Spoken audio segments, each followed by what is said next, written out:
Rizko enjoy nggak sih jadi sistem analis? Sebenarnya bisa dibilang kecelakaan ya Pak kan?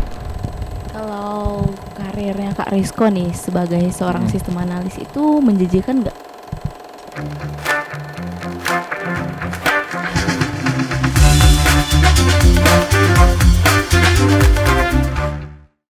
Hello my friends, selamat datang di Orasi, obrolan seputar sistem informasi. Salam high tech with high touch. Apa yang kita bahas di channel ini?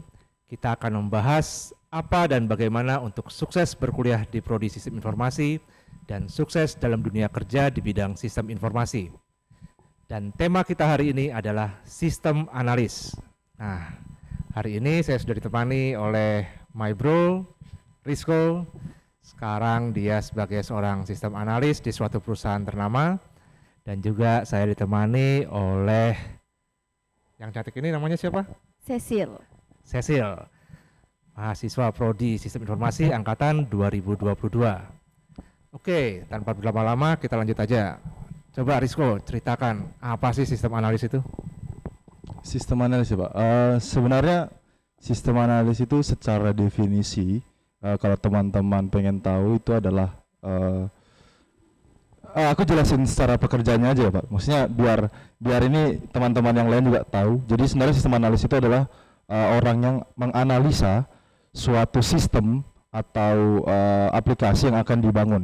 Sebenarnya fungsi utamanya adalah menjembatani antara bisnis atau kebutuhan user dengan teknis. Jadi sistem analis akan berkolaborasi dengan bisnis analis untuk memenuhi kebutuhan dari user nantinya. Jadi kan ketika kita membangun sebuah aplikasi itu kan pasti berdasarkan kebutuhan user tuh.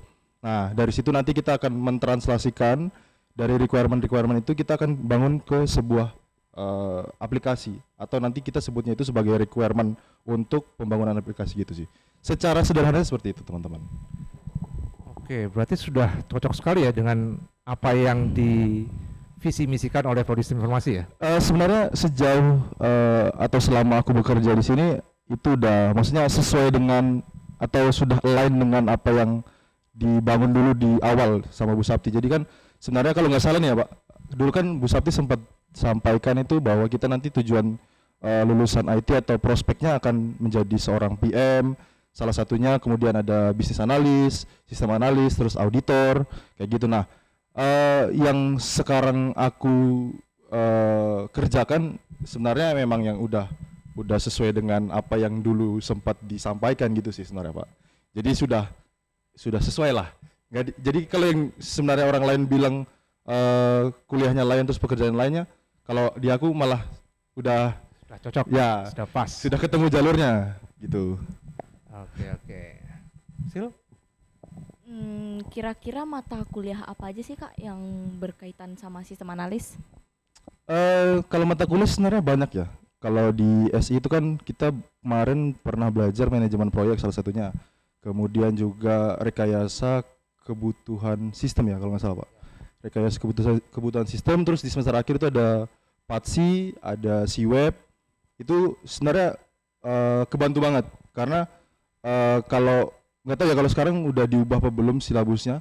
Kalau dulu RKS itu atau rekayasa kebutuhan sistem itu kita diminta untuk membuat SKPL DPPL. Nah, itu yang sebenarnya sehari-harinya aku kerjakan. Jadi aku mencoba mentranslasikan requirement dari user dalam bentuk fungsional di sebuah aplikasi untuk di-develop sama teman-teman developer. Jadi nanti ketika itu dipresentasikan atau di-review sama user, ekspektasinya bisa memenuhi dari apa yang sudah disampaikan user sebelumnya di proses requirement gathering gitu sih. Jadi memang apa ya, mata kuliah di SI itu membantu, terutama yaitu tadi kayak kita dilatih untuk bikin dokumentasi, terus flowchart itu kan sering banget kita jumpai di mata kuliah SI. Jadi cukup membantu sih gitu. Oke, tadi kalau saya dengarkan berarti kita ini harus benar-benar mengetahui apa sih kebutuhan user, Betul. calon pengguna sistem informasi, agar sistem informasi yang kita buat itu sesuai dengan kebutuhan mereka. Betul Pak. Gitu ya. Nah, berarti kemampuan apa yang harus kita miliki biar apa ya? Berarti kan kita harus bisa berkomunikasi nih dengan banyak orang, dengan banyak stakeholder. Ya itu tadi Pak, salah satunya komunikasi yang Pak Yo udah sampaikan tadi. Terus yang kedua mungkin lebih ke ini sih Pak, gimana cara kita menselaraskan antara kebutuhan bisnis dengan kebutuhan teknis. Karena kan nggak bisa semua case atau semua flow yang user mau itu kita bisa implementasikan di sistem. Ya, pertama kemampuan komunikasi untuk negosiasi bahwa oh Pak Bu ternyata di sisi bisnis kalau seperti ini kita implementasi di teknis ada kendala seperti ini. Nah, solusinya apa dari tim teknis? Solusinya seperti ini. Apakah itu bisa menghandle atau mengcover isu tadi atau concern tadi? Jadi dari yang harusnya jadi A, ternyata di sisi teknis tidak bisa, jalan lainnya jadi B. Tapi sama-sama tetap terpenuhi kebutuhan proses bisnisnya. Nah, yang pertama itu komunikasi untuk negosiasi. Kemudian mungkin yang kedua lebih kepada critical thinking kita untuk gimana cara kita menggali kebutuhan user supaya nanti ketika proses development itu requirement tetap terjaga dan bisa terpenuhi. Kemudian yang ketiga mungkin lebih kepada problem solvingnya. Misal tadi kayak ketemu case dari proses bisnis, oh ini kayaknya jadi bakal peak banget nih kalau diimplementasikan di sisi teknis. Nah, gimana caranya kita untuk antisipasi case tersebut. Jadi kita bisa ketemu jalan keluarnya, tujuan bisnisnya tetap tercapai, di implementasi teknisnya juga bisa berjalan gitu sih Pak. Oke teman-teman, ini saya memang agak kaget ya waktu pertama kali Rizko lulus, terus tiba-tiba Rizko langsung ditempati sebagai seorang sistem analis. Karena biasanya sistem analis itu butuh experience yang cukup, minimal 2-4 tahun, ya kan. Harus banyak terlibat sebagai dalam suatu project, lalu juga harus mengetahui proses bisnis, karena memang tidak mudah ya. Betul Pak. Karena kita harus mengetahui proses bisnis yang pertama, yang kedua kita juga harus mengerti secara teknikal, entah pemrograman, ya kan, bahasa programan yang dipakai, infrastruktur dan lain sebagainya. Nah, coba Rizko bisa bercerita nggak bagaimana Rizko bisa dengan cepat belajar dan beradaptasi menjadi seorang sistem analis? Kalau aku sih mensiasatinya itu lebih banyak apa ya Pak? Kalau mungkin dulu waktu kuliah sering ikut Pak Yo kemana-mana kan. Ya contoh kayak ke AT, terus ASDOS, terus juga misalkan ada project dulu sempat kita di itu ya Pak, Taman Pintar itu. Nah dari situ kan kita bisa menjalin relasi ke orang yang berbeda selain Pak Yo dan selain lingkungan akademik gitu ya. Jadi kita ya mau nggak mau kita harus beradaptasi dengan orang yang baru karena bisa dibilang nanti di dunia kerja atau misalkan yang aku alami sekarang itu setiap project yang kita pegang itu pasti ketemu orang yang berbeda, tim yang berbeda. Jadi mau nggak mau ya kita harus coba apa ya, dengan komunikasi yang baik kan kita pasti akan bisa mendeliver produk yang baik juga. Jadi mau nggak mau ya kita sebenarnya tuntutan sih Pak, bisa dan enggaknya itu karena ya sudah bekerja artinya kan memang sudah jadi tanggung jawab kita untuk gimana caranya kita berkomunikasi dengan orang lain, bekerja sama dengan orang lain, itu yang terutama sih Pak. Jadi aku lebih banyak coba pengen tahu sih, lebih ke pengen tahu gimana caranya seperti ini. Terus banyak sharing juga sih Pak aku dari teman-teman yang lebih senior, secara experience kan mereka lebih banyak, jadi aku lebih banyak ngambil gimana nih, misalkan kemarin kan pengalaman pertama jadi SA, terus pengalaman pertama kerja, terus jadi SA, belum ada istilahnya belum ada bayangan nih SA mau ngapain nih. Tapi di situ karena sudah basicnya adalah lulusan sistem informasi, jadi dikasih alur, dikasih jalan seperti ini langsung oh ya berarti ini kesini. Jadi aku mencoba merelatekan apa yang dijelaskan di dunia pekerjaan dengan perkuliahan. Kayak misal ada istilahnya tuh di pekerjaanku ada namanya TD, dokumen TD, technical design. Nah itu aku compare, Pak ini sama nggak ya kalau di kuliah itu kita pernah dapat SKPL DPPL? Oh iya kurang lebih sama karena itulah dokumen yang akan digunakan developer untuk mendevelop aplikasi sesuai dengan requirement user. Gitu sih Pak kurang lebih. Kak Rizko enjoy nggak sih jadi sistem analis? Awal-awal pasti tidak ya karena kan sebagai suatu hal yang baru kan ya. Karena ekspektasiku dulu memang nggak langsung ke SA, jadi pelan-pelan dari ya awalnya pengen nyobanya QC, terus mungkin bisa jadi developer. Cuman ternyata emang langsung dipercaya jadi sistem analis. Jadi mau nggak mau mencoba. Ternyata ya memang tidak ada yang tidak sulit ya. Tapi kan kita masih bisa belajar dengan kemauan kita untuk berkembang ya. Ya di enjoykan aja. Akhirnya jadi karena udah tahu patternnya, pola kerjanya gimana, jadi sampai sekarang ya nyaman gitu. Karena kita bisa tahu atau apa banyak hal dari tadi itu, misalkan kita terlibat di banyak proyek, ya kita akhirnya juga bisa tahu banyak proses bisnis yang ada di sekitaran kita. Misalkan kita bikin aplikasi terkait absensi karyawan, terus web karir kayak gitu. Jadi kita nggak hanya tahu satu proses bisnis aja, tapi kita bisa tahu yang lain. Kayak misalnya ini proyek yang aku baru pegang nih, aku bikin satu aplikasi untuk asuransi lah katakanlah gitu ya. Nah aku kan awalnya nggak tahu nih asuransi itu proses di dalamnya kayak apa, proses olah datanya dari customer, istilahnya beli asuransi, daftar asuransi, bayar dan sebagainya dari yang aku nggak tahu. Jadi sekarang ini aku tahu, oh asuransi itu seperti ini. Jadi emang akan terus belajar sih gitu. Jadi enjoy aja sih sebenarnya habis sekarang.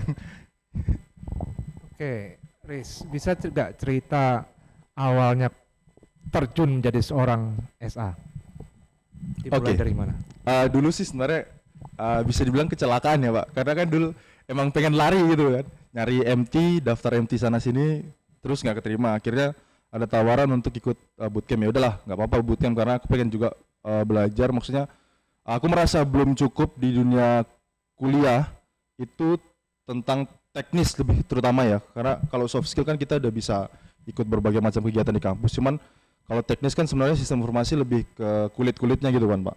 Nah dulu karena pengen coba, jadi ikut bootcamp di salah satu perusahaan. Kemudian after selesai bootcamp itu langsung ditawarin posisi itu. Nah ya dulu sebenarnya awalnya juga masih ragu karena kan belum pernah. Cuman karena mikirnya udah selesai kuliah, dulu awalnya ditawarin freelance atau tetap. Akhirnya aku beranikan diri untuk masuk langsung tanpa lewat freelance gitu sih Pak. Jadi dulu lewatnya prosesnya lewat bootcamp, terus akhirnya selesai bootcamp di training SSA, karena bootcampnya tuh bootcamp QC sama bootcamp developer. Jadi belum ada training atau bootcamp SA. Nah akhirnya dioplos lah aku di situ untuk jadi SA. Makanya sampai sekarang juga jadi SA gitu sih Pak. Prosesnya gitu. Oke, saya cukup kenal dekat dengan Rizko ya.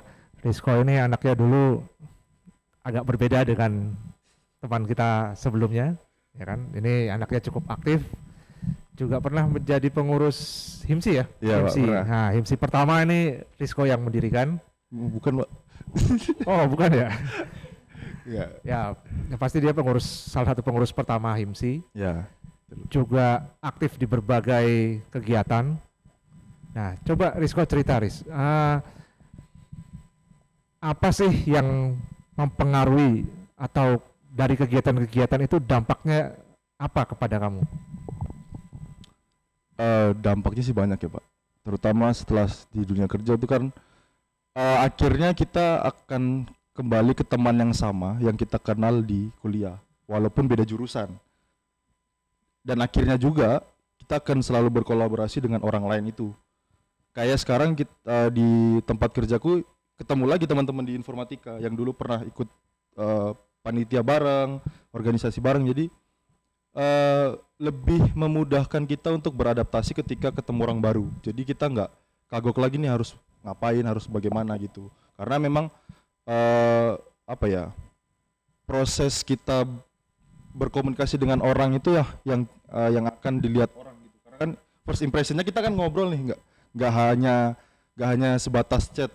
Ketika kita akan melakukan sesuatu kan pasti kita perlu ngobrol dulu, ketemu chemistry-nya dulu, baru kita bisa aku sama si A nih udah bisa komunikasi dengan baik, artinya kita bisa harusnya melakukan sesuatu yang diinginkan dengan baik juga gitu.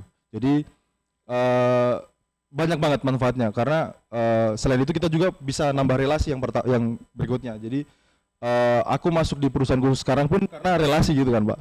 Salah satunya gitu. Maksudnya relasi di lingkungan kampus yang bisa akhirnya aku join di perusahaan tersebut gitu. Jadi banyak sih Pak, kalau manfaatnya itu nggak hanya itu aja sih, paling nanti ya teman-teman juga pasti nanti akan merasakan lah, kayak teman-teman HIMSI mungkin yang nanti ikut di organisasi atau misalkan kepanitiaan lain, eh, kenal nggak hanya di lingkungan SI aja tuh kayaknya kurang, maksudnya akan lebih baik teman-teman bisa menjalin relasi dengan teman-teman yang lain. Jadi ketika nanti di luar kerja, siapa tahu hari ini aku bisa kenal teman-teman HIMSI yang sekarang, di kemudian hari teman-teman akan mencari pekerjaan atau mencari apa, nanti bakal ketemu sama aku lagi, bekerja sama-sama aku lagi kan, siapa yang tahu gitu kan.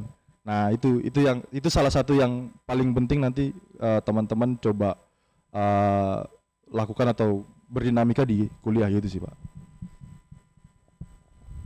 Kalau karirnya Kak Rizko nih sebagai seorang sistem analis itu menjanjikan nggak? Kalau aku bilang sih sekarang menjanjikan ya Pak. Pak Yo tahu sendiri lah, di dunia IT maksudnya nggak ada habis-habisnya gitu lah, karena kan arahnya kan sekarang semakin kesini semakin ke arah teknologi kan ya. Kayak kita lihat ada metaverse sekarang, terus dulu waktu awal-awal sama Pak Yo sempat augmented reality, terus mainan-mainan gitu. Ternyata memang sekarang arahnya ke situ, digital semua ya. Karir di IT sebenarnya nggak akan pernah habis, karena aku juga cukup kaget ketika awal masuk di perusahaan itu. Terutama masuk dunia IT-nya ya, karena tidak hanya kita tahu programmer QC doang, enggak, ada banyak role yang bisa dilakukan oleh anak sistem informasi dan anak teknik informatika. Contoh, kalian pernah dengar nggak developer automation? Itu ada role-nya sendiri, nggak harus programming, yang penting dia bikin robot itu nanti ada satu tools lah yang dipakai untuk mengautomation suatu proses lah di perusahaan yang berulang.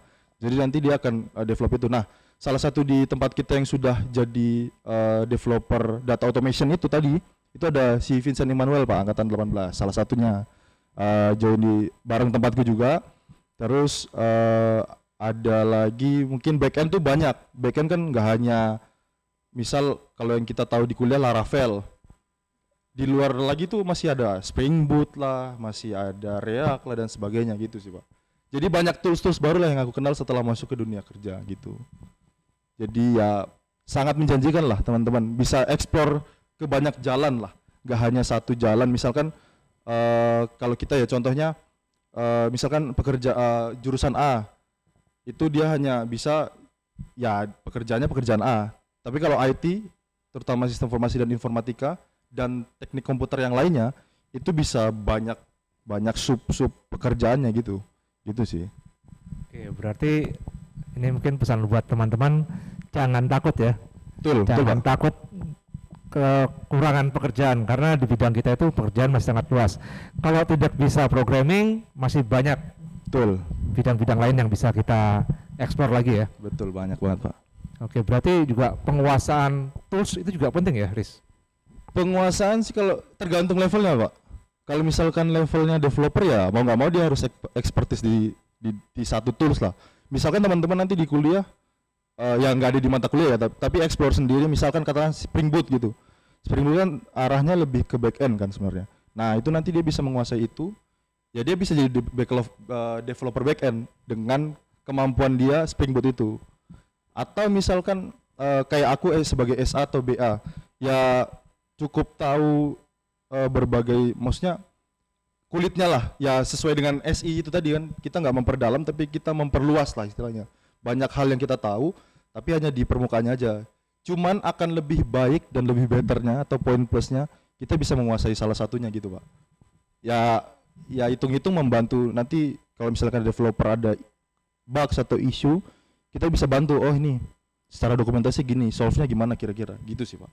Itu jadi poin plus sih kalau bisa menguasai satu atau lebih lah gitu sih. Kalau tantangan tersulit nih menurut Kak Rizko sebagai sistem analis? Tantangan tersulit ya. Tantangan tersulit sejauh ini sih kalau ada project baru dengan teknologi baru, nah kita harus belajar lagi tuh.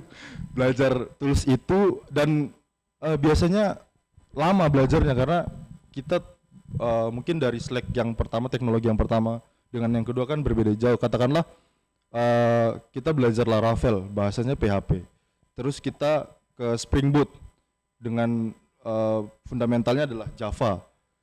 Ya sebenarnya secara logika tetap sama, cuman kan kita perlu belajar misalkan handlingnya akan seperti apa, terus kelebihan dan kekurangannya apa. Jadi kita terus nanti ya kedepannya akan tetap terus belajar gitu sih.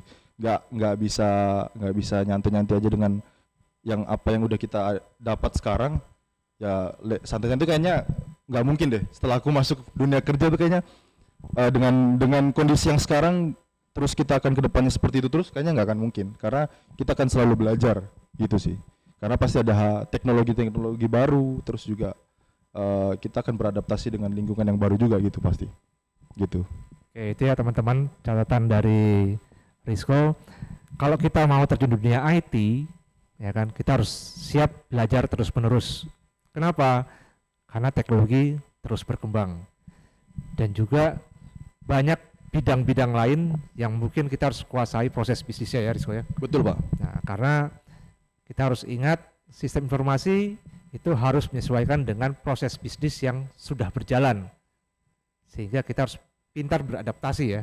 Betul. Harus punya kemampuan beradaptasi sehingga ketika kita membuat suatu produk informasi pasti akan diterima oleh usernya atau stakeholder kita. Betul Pak. Ada yang tanyakan lagi?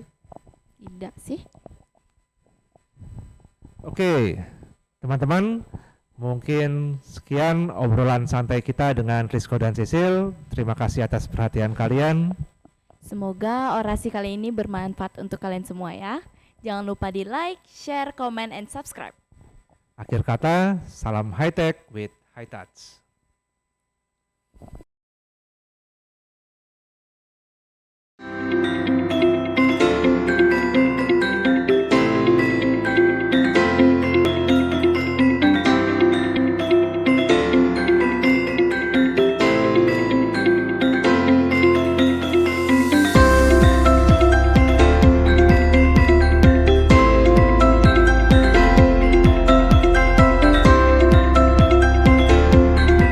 Digital Operation Center atau DOC merupakan perwujudan inisiatif berkesinambungan dari perjalanan digital ACC setelah diluncurkannya website ACC One. DOC berperan sebagai pusat operasional dan teknologi berbasis digital untuk memberikan pelayanan yang terbaik kepada pelanggan dan partner bisnis. Kota Yogyakarta dipilih sebagai lokasi berdirinya DOC karena memiliki potensi SDM usia produktif yang tinggi disertai dengan literasi digital yang baik. DOC mengusung konsep sentralisasi proses berbasis teknologi dengan menggunakan sistem kerja Agile Workforce untuk meningkatkan efisiensi dan melakukan standarisasi atas proses operasional yang tidak terpusat. Ketiga konsep tersebut tertuang dalam sebuah gedung setinggi 8 lantai yang ramah lingkungan dan di dalamnya terdapat 3 pilar bisnis yang akan dijalankan. Di antaranya Operation Center, Telephony Center, dan Techno Center. Operation Center merupakan sentralisasi layanan pemrosesan aplikasi kredit. Aplikasi kredit bersumber dari berbagai source leads yang diolah dengan Leads Management System atau LMS yang kemudian diteruskan ke platform internal processing kami yaitu ACCMI.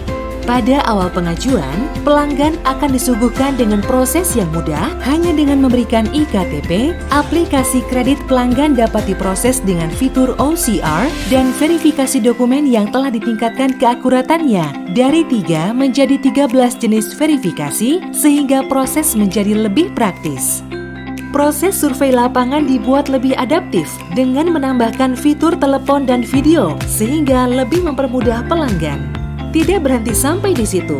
Hasil keputusan kredit juga dipercepat oleh logika robot yang disematkan dalam proses analisa, sehingga pelanggan tidak perlu lagi menunggu lama. Dengan memperkuat teknologi signature, pelanggan juga akan dimanjakan dengan e-contract yang langsung dapat ditandatangani melalui perangkat pribadi.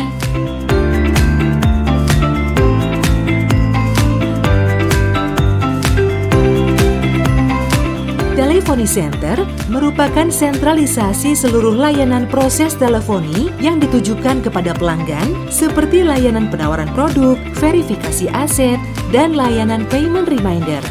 Pada layanan penawaran produk, inisiasi komunikasi yang dilakukan oleh robocall selanjutnya melalui engine telemarketing system atau TMS yang telah dikembangkan oleh fitur quality control dan WhatsApp integration. Agent kami dapat melakukan follow up dengan lebih produktif dan tepat sasaran. Pada proses verifikasi aset, pelanggan dibuat lebih nyaman dengan verifikasi melalui Yuna atau chatbot. Di sisi lain, penggunaan Yuna atau chatbot dapat meningkatkan produktivitas internal. Pada pelayanan payment reminder, pelanggan diklasifikasikan karakternya dengan kecerdasan machine learning agar penanganan pelanggan dapat disesuaikan dengan level desk collection agent sehingga komunikasi dapat terjalin dengan lancar.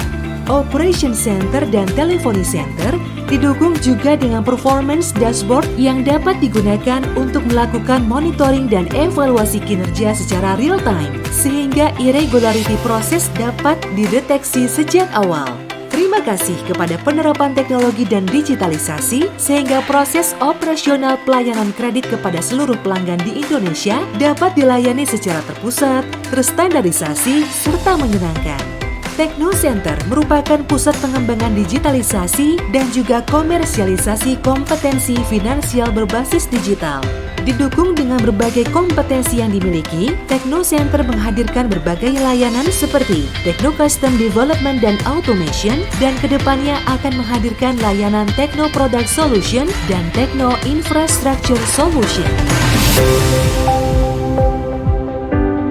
Kehadiran Digital Operation Center di Yogyakarta diharapkan dapat memberikan impact positif seperti delivery service yang lebih cepat dan lebih baik ke pelanggan dan meningkatkan win-win sinergi dengan berbagai stakeholders terkait serta membuka lapangan pekerjaan baru untuk masyarakat Yogyakarta dengan tempat kerja yang fleksibel dan menyenangkan untuk meningkatkan perekonomian daerah. Seluruh fungsi yang dijelaskan di atas dijalankan oleh sebuah bisnis unit yang bernama PT Cipta Sedaya Digital Indonesia dengan corporate brand name Beri Jalan. Logo Beri Jalan mempertemukan 3 elemen utama dalam memberi jalan serta menjadi tempat kolaborasi dalam perusahaan, memberikan layanan yang solutif, inovatif, komprehensif, aman dan tersentralisasi dengan tujuan masa depan yang terbaik. Kami juga berterima kasih karena saat ini ada beberapa partner yang telah bekerja sama dengan Beri Jalan. Kami harapkan sinergi senada dapat terus kami kembangkan ke depannya. Beri Jalan akan terus berkembang untuk memberikan pelayanan yang terbaik bagi masyarakat. Kami memberi kemudahan.